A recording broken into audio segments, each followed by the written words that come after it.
Hello day students, नमस्कार। ये तो स्टडी पॉइंट 2.0 में आपका स्वागत है। आज हम क्लास 10th एनसीईआरटी मैथमेटिक्स 2023-24 के लिए चैप्टर 7 त्रिभुज ट्रायंगल्स के एक्सरसाइज 7.4 के क्वेश्चन संख्या आज की वीडियो में जो मोस्ट इम्पोर्टेंट सवाल हैं पहले व दूसरे को सॉल्व करेंगे।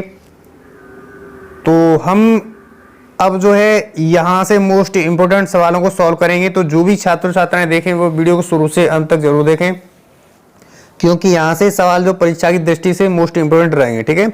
और जो भी छात्र छात्राएं वीडियो के माध्यम से नए जुड़ रहे हों इस वीडियो के माध्यम से, वो चैनल को सब्सक्राइब करके बेल आइकन को जरूर प्रेस कर लें, जिससे कि मेरे चैनल पर जो भी नई वीडियो अपलोड होगी उसका नोटिफिकेशन आपके पास सबसे पहले समय से पहुंचेगा। और जो भी छात्र छात्रा प्रीवियस वीडियो देखना चाहते हैं तो यूट्यूब चैनल में जाएंगे, वहाँ पे आपको चैप्टर वाइज प्लेलिस्ट मिल जाएगी। ओपन करोगे तो आपको एक्सरसाइज के अकॉर्डिंग वहाँ से क्लासें मिल जाएगी। ठीक है। तो वहाँ से आप आसानी से देख सकते हो और अपनी प्रिपरेशन को बेहतर कर सकते हो। ठीक है।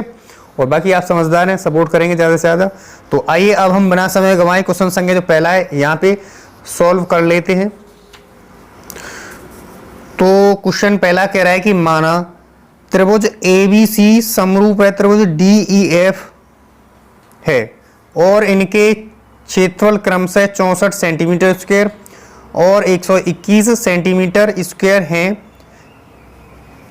यदि जो EF भुजा है वो 15.4 सेंटीमीटर हो तो BC ज्ञात कीजिए। ठीक है।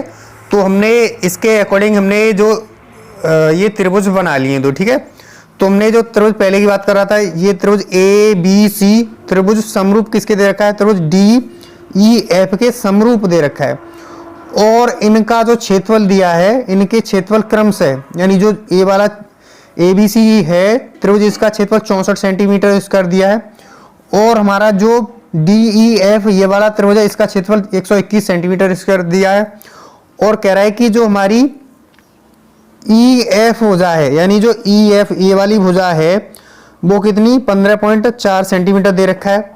और हमें क्या ज्ञात करना है, ये वाली भुजा BC, ये ABC त्रिभुज की BC भुजा ज्ञात करना है। ठीक है। तो बने रही वीडियो को शुरू से अंत तक, एक एक पॉइंट अच्छे से क्लियर समझ में आ जाएगा। ठीक है। तो यहां जो होता है, तो अगर दोनों त्रिभुज क्या होते हैं, यहां पे समरूप होते हैं। जैसे कि त्रिभुज हमें दिया है, त्रिभुज ABC समरूप दिया है त्रिभुज किसके, DEF के क्या दिया, समरूप दिया। ठीक है। जब समरूप त्रिभुज होता है तो इनका क्षेत्रफल, जो इनका क्षेत्रफल बराबर होता है इनके संगत भुजाओं के वर्ग क्या होता है, बराबर होता है। ये जो प्रमेय है, प्रमेय 6.6 कहता है। क्या कहता है, प्रमेय संख्या कौन सा कहता है, 6.6। ये कहता है कि जो है त्रिभुज ABC का क्षेत्रफल बटे त्रिभुज DEF का क्षेत्रफल बराबर इनकी संगत भुजाओं के वर्ग के बराबर होता है। इनकी संगत भुजाओं के वर्ग के अनुपात के बराबर। तो संगत भुजा जैसे कि जो AB भुजा है, जो इस त्रिभुज ABC की बात करें, जो AB भुजा है इसके संगत भुजा कौन सी है, इसके संगत भुजा DF है। ठीक है। तो इनकी संगत भुजा के अनुपात करेंगे तो AB के संगत कौन सी, DE भुजा है। ठीक है। तो AB बटे करेंगे क्या, DE करेंगे और इसका स्क्वायर करेंगे। क्या करेंगे, इसका स्क्वायर करेंगे बराबर का। अब हम क्या करेंगे, अब हम करेंगे जो संगत भुजा, जो BC भुजा है इसकी संगत ये वाली भुजा है। ठीक है। ये वाली सॉरी ये दूसरी भुजा है, तो ये दूसरी भुजा है, ये संगत है। ठीक है। तो जो BC है भुजा उसके संगत कौन सी है, EF भुजा है, इसका भी स्क्वायर करेंगे। ठीक है। क्योंकि भुजाओं का अनुपात का स्क्वायर होता है। ठीक है। अब ये वाली भुजा, तीसरी वाली भुजा, ये भुजा इसके क्या होती है, बराबर, अनुपात बराबर होता है। तो AC बटे क्या करेंगे, AC बटे DF करेंगे। क्या करेंगे, DF, इसका भी स्क्वायर कर देंगे। ठीक है। तो कहने का मतलब यह है कि दोनों त्रिभुजों के जो है अनुपात के बराबर क्षेत्रफल का जो अनुपात होता है उसके बराबर जिनकी इनकी संगत भुजा, यानी दोनों त्रिभुजों की संगत भुजा के अनुपात के वर्ग के बराबर होता है। इतनी बात अच्छे से समझ लेना चाहिए। मुझे आशा है कि आप इतनी बात को अच्छे से समझ चुके होंगे। ठीक है। तो ये होता है। ठीक, इतनी बात क्लियर हो गई होगी अच्छे से। ठीक है। अब हम यहाँ पे इसको सॉल्व कर लेते हैं। तो जो पहला सवाल है इस जगह सॉल्व कर लेंगे, हल कर ले, ठीक है। तो यहां पे हल करेंगे तो लिखेंगे इस जगह हमारे पास जो दिया है वो क्या दिया है यहां पे, ये तो ए बी सी समरूप दिया है त्रिभुज किसके, डी ई एफ के। दो समरूप त्रिभुज हो जाते हैं तो इनके क्या होते हैं, इनका क्षेत्रफल का अनुपात इनकी संगत भुजा के वर्ग के अनुपात के बराबर होता है। ये आपको अच्छे समझ लेना है, ठीक है। तो यही बात को हम लिख देंगे, ठीक है। तो यहां लिख देते हैं, तो लिखेंगे हम जानते हैं कि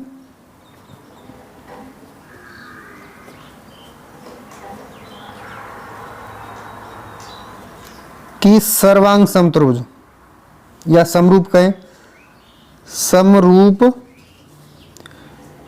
त्रिभुज ए बी सी समरूप है किसके, ए बी सी समरूप है त्रिभुज किसके,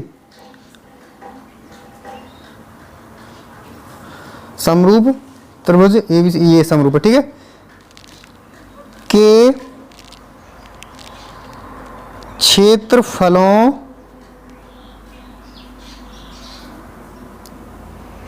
का अनुपात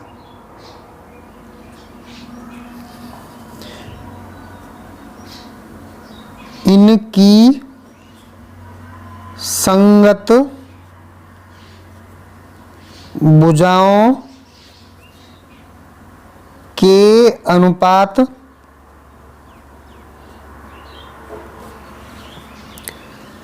के वर्ग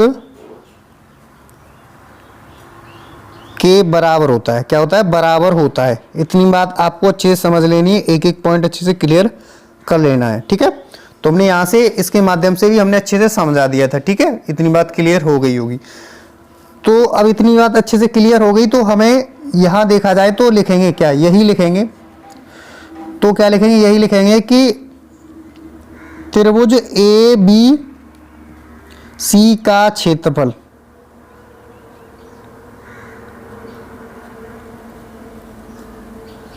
यहां क्या है, त्रिभुज ए बी सी का क्षेत्रफल जो है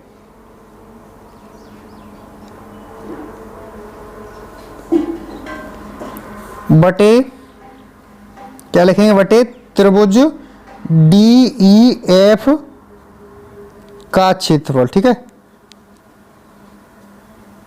बराबर का इनकी संगत भुजाओं का, ठीक है। संगत भुजा लिखा था तो संगत भुजा ए बी बटे क्या आ जाए, ए बी बटे डी ई का स्क्वायर बराबर का हो जाए क्या, बराबर का बी सी बटे ई एफ का स्क्वायर हो जाएगा, बराबर का तीसरी संगत भुजा कौन सी, ए सी बटे डी एफ, ठीक है। तो लिखेंगे ए सी बटे डी एफ का स्क्वायर, ठीक है।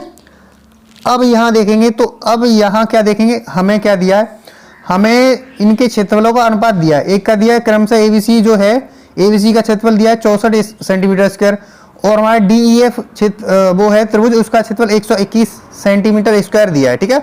और हमें ईएफ भी दिया है क्या, ईएफ भी हमें दिया है क्या, ईएफ भी 15.4 दिया है, और बीसी ज्ञात करना है, ठीक है। तो यहां से देखेंगे, क्या देखेंगे, यहां से देखेंगे, ठीक है। तो जब यहां से देखेंगे तो हमें जो है मिलेगा, तो इसको इनको दोनों को छोड़ देंगे, इनसे हमें मतलब नहीं है, क्या नहीं है, इनसे हमें मतलब नहीं, किससे मतलब है, हमें मतलब है ई एफ और बी सी से। तो बी सी बटे ई एफ इससे मतलब है, तो क्या लिखेंगे, इसको लिखेंगे त्रिभुज ए बी सी का क्षेत्रफल बटे त्रिभुज क्या डी ई एफ का क्षेत्रफल। ओके, इतनी बात अच्छे से क्लियर हो रही होगी। बराबर का हो जाए बी सी बटे ई एफ का स्क्वायर हो जाए, ठीक है। इतनी क्लियर बात हो रही होगी अच्छे से, ठीक है, इतनी क्लियर हो रही होगी। ओके, तो यहां से करेंगे, ठीक। तो इसका क्षेत्रफल कितना है, इसका क्षेत्रफल हमें दिया है 64 दिया है, बटे का इसका दिया कितना 121 दिया है, क्या 121 दिया है, ठीक है, क्या 121 दिया है। अब यहां पे लिखेंगे क्या, क्या लिखेंगे, बी सी की जगह हमें बी सी निकालना है, बी सी निकालना है तो बी सी का स्क्वायर कर देंगे, बटे का हमें ई एफ दिया है, कितना ई एफ हमें दिया है 15.4, कितना 15.4 का स्क्वायर करेंगे, ठीक है, स्क्वायर कर लेंगे, ठीक। अब अगर हम यहाँ से ये दोनों वर्ग हटाएंगे, क्या हटाएंगे, ये वर्ग हटाएंगे, तो जब वर्ग हटाएंगे तो यहाँ पे करड़ी चढ़ जाएगा, क्या चढ़ जाएगा, यहाँ पे करड़ी चढ़ जाएगा जब वर्ग हटाएंगे, ठीक है। तो जैसे कि हम बी सी बटे क्या लिखें 15.4 लिखें, बराबर का लिखेंगे, तो हमारे पास ये करड़ी चढ़ जाएगा। यानी जैसे कि हम यहाँ पे समझ लें, जैसे हम एक्स स्क्वायर बराबर 4 लिखते हैं, ठीक है।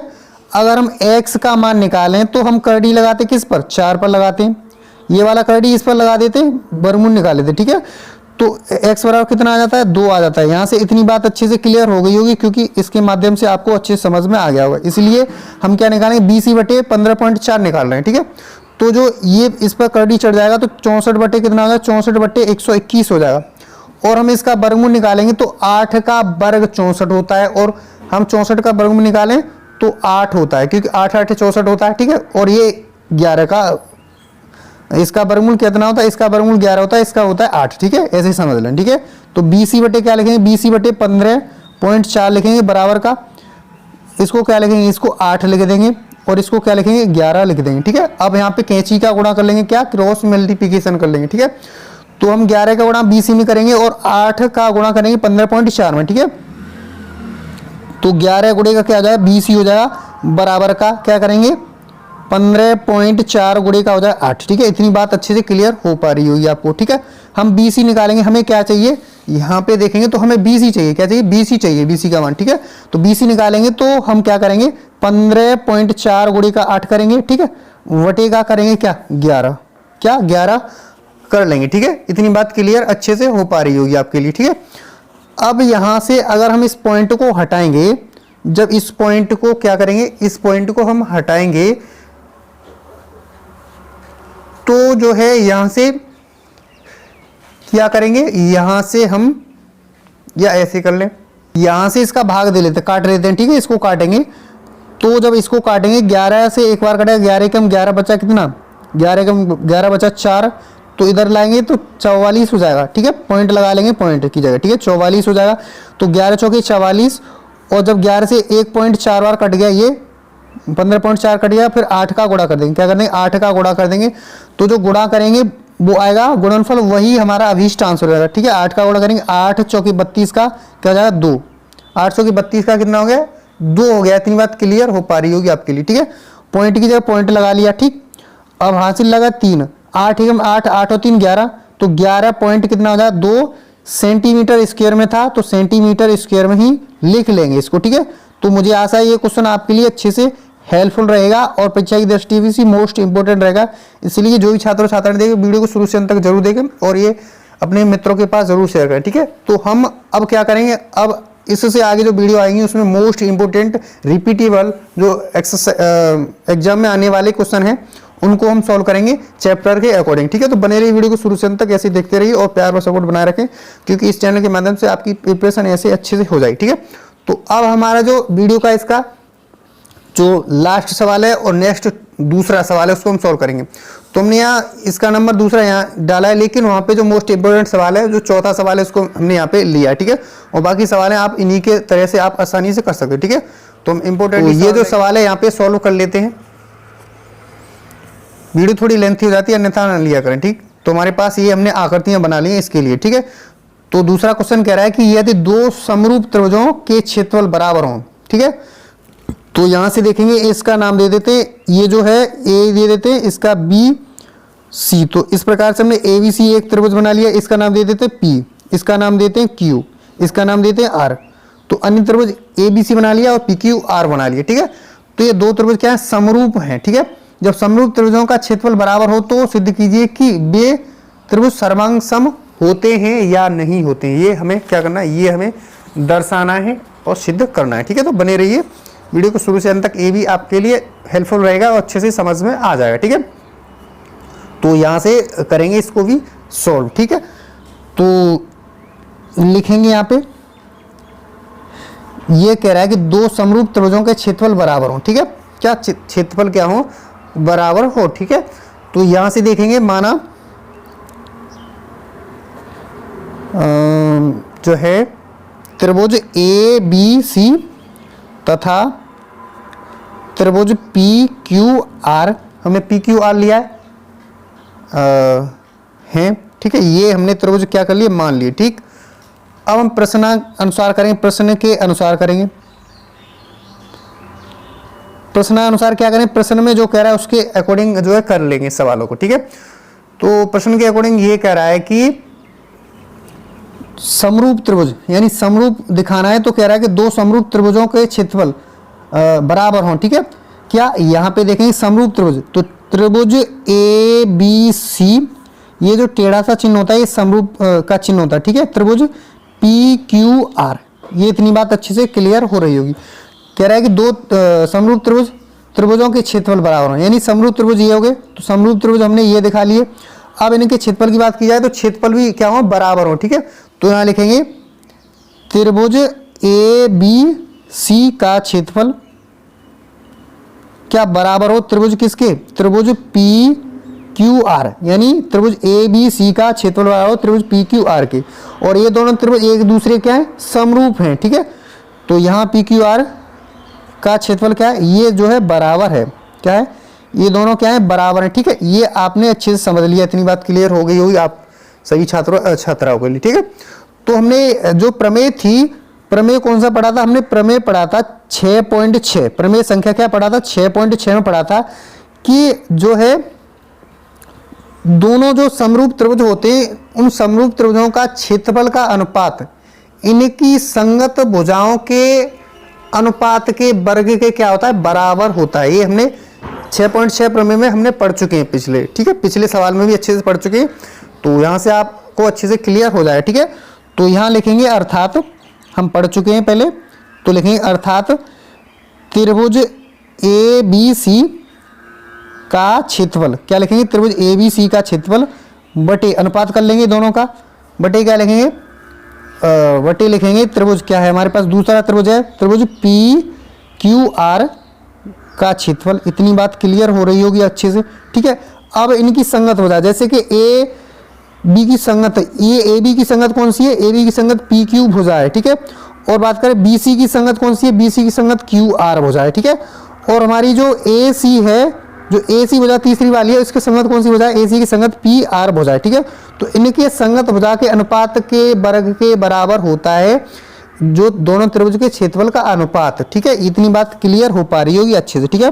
तो लिखेंगे क्या, लिखेंगे ए बी, इसके संगत कौन सी, पी क्यू है, तो ए बी बटे क्या लिखेंगे, पी क्यू का स्क्वायर लिखेंगे, ठीक है। बराबर का हो जाएगा क्या, इसके संगत बी सी के संगत कौन सी है, क्यू आर है, तो बी सी अपॉन क्या लिखेंगे, क्यू आर लिख लेंगे, ठीक है। इतनी बात क्लियर हो पा रही होगी अच्छे से, इसका स्क्वायर लिख लेंगे, ठीक।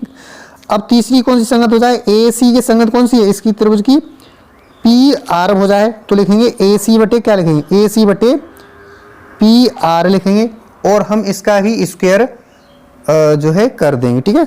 इतनी बात हो पा रही होगी क्लियर अच्छे से, ठीक, क्लियर हो गई इतनी बात अच्छे से, ठीक। इसका अनुपात हो गया, ठीक। अब यहाँ से देखेंगे, तो जब यहाँ से देखेंगे तो हम इस जगह देखेंगे त्रिभुज एबीसी का क्षेत्रफल बराबर है, हमें दिया है, कह रहा है कि दो समरूप त्रिभुजों के क्षेत्रफलों के जो दो समरूप त्रिभुजों के क्षेत्रफल बराबर हो, ठीक है, क्या हो, क्षेत्रफल बराबर हो, ठीक है। तो ये हमने बराबर कर लिए थे। अब हम यहाँ से क्या करें, अब हम त्रिभुज एबीसी का क्षेत्रफल बराबर त्रिभुज पी क्यू आर का क्षेत्रफल क्या है, दोनों बराबर है, ठीक है, क्या है, आपस में बराबर है। तो हम जो है पी क्यू आर का क्षेत्रफल की जगह हम त्रिभुज एबीसी का क्षेत्रफल लिख सकते हैं, यहाँ पे इस जगह लिख सकते हैं, बिल्कुल हाँ लिख सकते हैं, क्योंकि ये दोनों आपस में बराबर हैं। हम एबीसी का क्षेत्रफल की जगह पी क्यू आर का क्षेत्रफल लिख सकते हैं, और पी क्यू आर के क्षेत्रफल की जगह हम एबीसी का क्षेत्रफल लिख सकते हैं, ठीक है। तो यहाँ से हम क्या पी क्यू आर की जगह लिख देंगे त्रिभुज एबीसी का क्षेत्रफल, ठीक है, इस जगह, ठीक। तो लिखेंगे ए बी सी का क्षेत्रफल, त्रिभुज एबीसी का क्षेत्रफल बटे लिखेंगे, इसकी जगह लिखेंगे ये जो है, इसकी जगह ये लिख देंगे, तो त्रिभुज ए बी सी का क्षेत्रफल क्या लिख देंगे, त्रिभुज ए बी सी का क्षेत्रफल। इतनी बात आपके लिए अच्छे से समझ पा रहे होंगे, ठीक है। तो आगे सॉल्व करेंगे, तो हमारे पास जो दिया है वो लिख लेंगे, बी सी बटे क्या लिखेंगे, पी क्यू लिखेंगे, इसके लिख लेंगे, ठीक, बराबर का लिखेंगे बी सी बटे क्यू आर, इसके लिखेंगे, ठीक है। आगे जो दिया है ए सी बटे हमने पी आर का स्क्वायर लिख रहे हैं, ठीक है। इतनी बात क्लियर हो पा रही होगी अच्छे से, ठीक। आगे सॉल्व करेंगे, तो आगे सॉल्व करने पर ये दोनों समान है, ये दोनों समान है तो ये कट जाएगा कितने बार, एक बार कटेगा। तो हम एक के बराबर क्या लिखेंगे, एक के बराबर लिखेंगे ए बी वटे पी क्यू का स्क्वायर लिखेंगे, बराबर का बी सी वटे क्या लिखेंगे, क्यू आर का स्क्वायर लिखेंगे, दोनों का होल स्क्वायर, बराबर का ए सी वटे क्या लिखेंगे, ए सी वटे पी आर स्क्वायर लिखेंगे, ठीक है। इतनी बात क्लियर हो पा रही होगी अच्छे से आप सभी छात्र छात्राओं के, ठीक है। तो यहां से देखेंगे, जब यहां से देखेंगे तुम अलग अलग करके भी लिख सकते हैं, यानी ए बी का स्क्वायर लिख सकते हैं, पी क्यू का स्क्वायर भी लिख सकते हैं, ठीक है। अगर हम एक के बराबर में रखेंगे क्या, ए बी का स्क्वायर बटे पी क्यू का स्क्वायर, तो एक मान लेंगे, कैंची का गुणा करेंगे, तो कैंची का गुणा करेंगे तो क्या आ जाएगा, कैंची का गुणा करने पर हमारा क्या आ जाएगा, ए बी का स्क्वायर बराबर का क्या आ जाएगा, ए बी का स्क्वायर बराबर का पी क्यू का स्क्वायर आ जाएगा, ठीक है। इसी प्रकार से अगर हम इसकी जगह रखेंगे एक, क्योंकि सबके बराबर एक में है, एक के बराबर सब है, तो हम इसकी जगह ये लिख दिया एक, तो इसकी जगह भी एक रखेंगे। जब एक रखेंगे तो क्या हो जाएगा, एक रखेंगे तो बी सी का स्क्वायर बराबर का क्या आ जाएगा, बी सी का एक का गुणा इसमें करेंगे तो क्या आ जाएगा, क्यू आर का स्क्वायर आ जाएगा, ठीक है। क्योंकि एक बार में लिख लिया, यहाँ पे अलग अलग करके भी लिख सकते हैं बराबर को, ठीक है। अब ऐसे ही हम करेंगे क्या, ऐसे इसके बराबर में ये रखेंगे, तो जब इसके बराबर में ये रखेंगे तो क्या हो जाएगा, ए सी स्क्वायर बराबर का क्या हो जाएगा, ए सी स्क्वायर बराबर का पी आर का स्क्वायर हो जाएगा, ठीक है। इतनी बात अच्छे से क्लियर हो पा रही होगी, क्या हो पा रही होगी, अच्छे से क्लियर हो पा रही होगी, ठीक है। हमें क्या करना है, हमें इस रूट, इस बरक को हटाना है, क्या हटाना है, इस बरक को हटाना है। तो क्या करेंगे, तो लिखेंगे दोनों ओर करड़ी, ये करड़ी लेने पर हमें हटाना है क्या, बरक हटाना है, तो करड़ी लेने पर करड़ी लेंगे दोनों तरफ। तो जब करड़ी लेंगे तो क्या करेंगे, जब करड़ी ले लेंगे तो जो है इस करड़ी लेंगे, जैसे कि करड़ी में क्या लिखेंगे, ए बी का स्क्वायर लिखेंगे, ठीक है।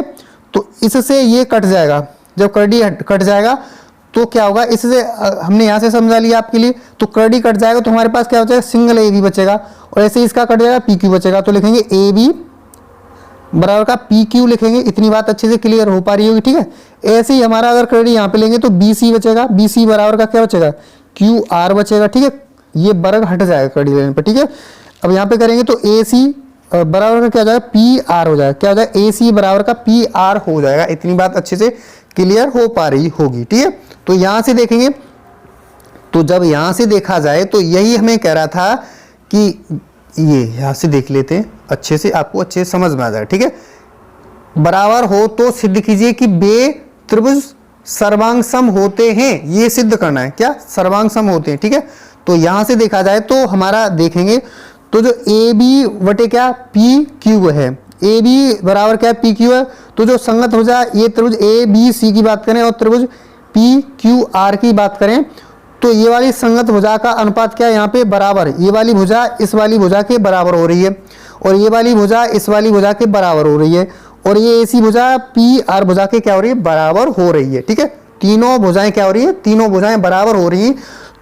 तो जो है ये क्या हो जाएगा, ये एक भुजा ये दूसरी भुजा के तीसरी भुजा, तो कहने का मतलब ये कि ये दोनों त्रिभुज क्या होंगे, साइड साइड साइड सर्वांग समता नियम से या कसौटी से क्या होंगे, बराबर होंगे, सॉरी समरूप होंगे, सॉरी सर्वांग सम होंगे, ठीक है। तो लिखेंगे साइड साइड साइड सर्वांग समता कसौटी से, इस कसौटी से क्या हो जाएंगे, एस का मतलब है साइड भुजा, साइड भुजा भुजा यानी भुजा भुजा सर्वांग समता नियम से त्रिभुज की बात कर रहा है, किसकी, त्रिभुज किसकी, ए बी सी सर्वांग सम का चिन्ह ऐसा होता है, बराबर का चिन्ह के ऊपर टेढ़ा सा चिन्ह होता है, ये सर्वांग समता का चिन्ह होता है। ये आपके लिए अच्छे समझ में आना चाहिए, ठीक है, समझ लेना चाहिए, ठीक है। तो त्रिभुज दूसरा कौन सा, पी क्यू आर, तो यही हमें दर्शाना था और यही हमें सिद्ध करना था। तो मुझे आशा है ये क्वेश्चन आपके लिए हेल्पफुल रहेगा और अच्छे से एक एक पॉइंट अच्छे से क्लियर हो गया होगा, ठीक है। तो यहाँ लिख देंगे, इसके सामने क्या लिख देंगे, इति सिद्धम, क्या लिख देंगे, इति सिद्धम, ठीक है। अगर आपको अपनी प्रिपरेशन बेहतर बनाना है तो इसी चैनल के साथ बने रहना है शुरू से अंत तक, ठीक है। सब्सक्राइब कर लें, अपने बहन भाई के पास जो है इस चैनल का जो है लिंक जरूर पिन कर दें, ठीक है, शेयर करें, ठीक। तो मुझे ऐसा ये क्वेश्चन भी आपको अच्छे से समझ में आ गया होगा। अब आप नोट डाउन करना चाहो तो इसकी आकृति ये आप इस प्रकार से बना लेना, ठीक है। ये सवाल यहाँ पे लिख लेना, नोट डाउन करना। पिछला सवाल भी वीडियो को पोस्ट करके भी नोट डाउन कर सकते हो। तो आज की वीडियो में हमने क्वेश्चन संख्या जो इंपॉर्टेंट दिखाई दे रहे थे, इनमें हमने जो परीक्षा की दृष्टि से मोस्ट इंपोर्टेंट रहेंगे तो हमने इन वीडियो के माध्यम से सॉल्व किए, ठीक है। तो मुझे आशा है ये क्वेश्चन आपके लिए हेल्पफुल रहेंगे और अच्छे समझ में आ गए होंगे। अच्छे समझ में आए तो वीडियो को लाइक करें और अपना चैनल समझ के ज़्यादा से ज़्यादा सपोर्ट करें और अपने बहन भाई के पास ज़रूर उनकी हेल्प करें, क्योंकि इसके चैनल के माध्यम से हम आपका बेस भी मजबूत करते हैं। बेस मजबूत करना है तो बने रहिए, वीडियो को शुरू से अंत तक ऐसे ही देखते रहिए और चैनल को सपोर्ट व प्यार बनाए रखें, ठीक है। तो आज के लिए बस नहीं, नेक्स्ट वीडियो में अब हम लाएंगे मोस्ट इंपोर्टेंट रिपीटेबल सवाल। तो बने रहिए, वीडियो को शुरू से देखते रहिए और चैनल को सपोर्ट करते रहिए। तो आज के लिए बस इतना ही। वीडियो देखने के लिए थैंक यू सो मच। मिलते हैं नेक्स्ट क्लास में इंपॉर्टेंट क्वेश्चनों के साथ।